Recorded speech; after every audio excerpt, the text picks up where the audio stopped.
भारतवर्ष में एक प्रतापी और दानी राजा राज्य करता था। वह नित्य गरीबों और ब्राह्मणों की सहायता करता था।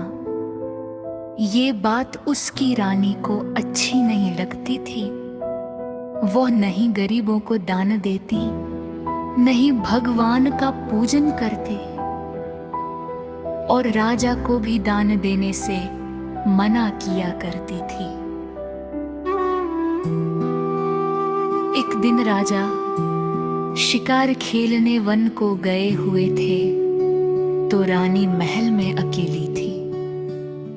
उसी समय बृहस्पति देव साधु वेश में राजा के महल में भिक्षा के लिए गए और भिक्षा मांगी। रानी ने भिक्षा देने से इनकार किया और कहा, हे साधु महाराज, मैं तो दान पुण्य से तंग आ गई हूँ। मेरा पति सारा धन लुटाते रहते हैं। मेरी इच्छा है कि हमारा धन नष्ट हो जाए, फिर न रहेगा बांस न बजेगी बांसुरी। साधु ने कहा, देवी, तुम तो बड़ी विचित्र हो। धन संतान तो सभी चाहते हैं, पुत्र और लक्ष्मी तो पापी के घर भी होने चाहिए। यदि तुम्हारे पास अधिक धन है तो भूखों को भोजन दो, प्यासों के लिए प्याऊ बनवाओ, मुसाफिरों के लिए धर्मशालाएं खुलवाओ। जो निर्धन अपनी कंवारी कन्याओं का विवाह नहीं कर सकते, उनका विवाह करा दो।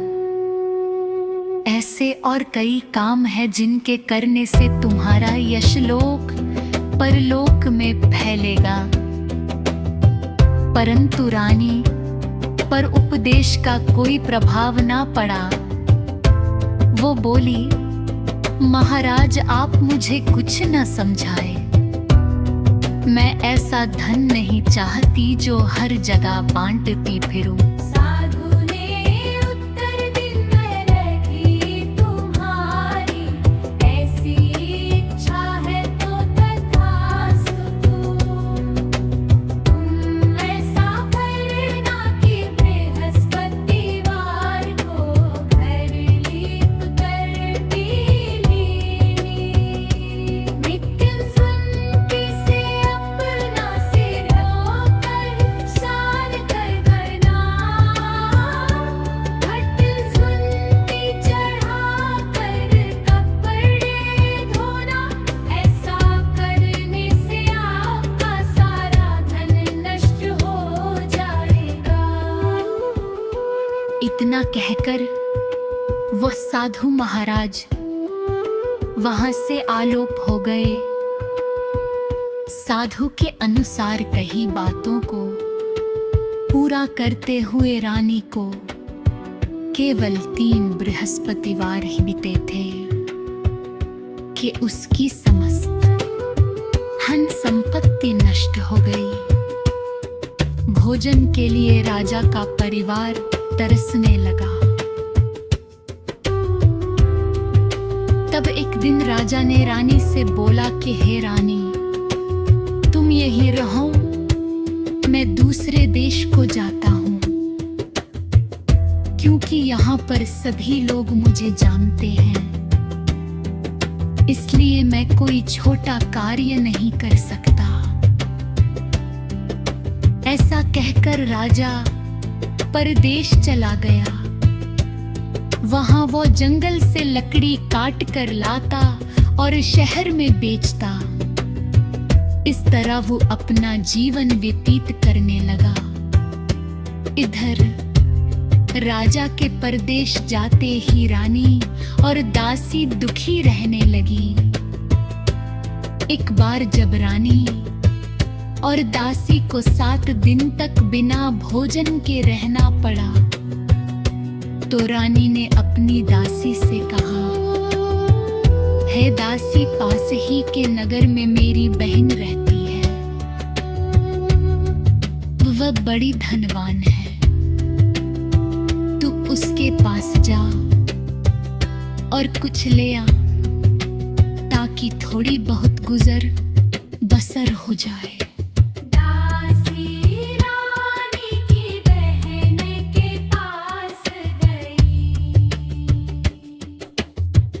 उस दिन गुरुवार था और रानी की बहन उस समय बृहस्पतिवार व्रत की कथा सुन रही थी। दासी ने रानी की बहन को अपनी रानी का संदेश दिया, लेकिन रानी की बड़ी बहन ने कोई उत्तर नहीं दिया। जब दासी को रानी की बहन से कोई उत्तर नहीं मिला, तो वह बहुत दुखी हुई और उसे क्रोध भी आया। दासी ने वापस आकर रानी को सारी बात बता दी। सुनकर रानी ने अपने भाग्य को कोसा। उधर रानी की बहन ने सोचा कि मेरी बहन की दासी आई थी, परंतु मैं उससे नहीं बोली, इससे वो बहुत दुखी हुई होगी। कथा सुनकर और पूजन समाप्त करके वह अपने बहन के घर आई और कहने लगी, हे बहन, मैं बृहस्पतिवार का व्रत कर रही थी। तुम्हारी दासी मेरे घर आई थी, परंतु जब तक कथा होती है तब न तो उठते हैं और न ही बोलते हैं, इसलिए मैं नहीं बोली। कहो दासी क्यों गई थी? रानी बोली, बहने, तुमसे क्या छिपाऊं? हमारे घर में खाने तक को अनाज नहीं था। ऐसा कहते कहते रानी की आंखें भर आई।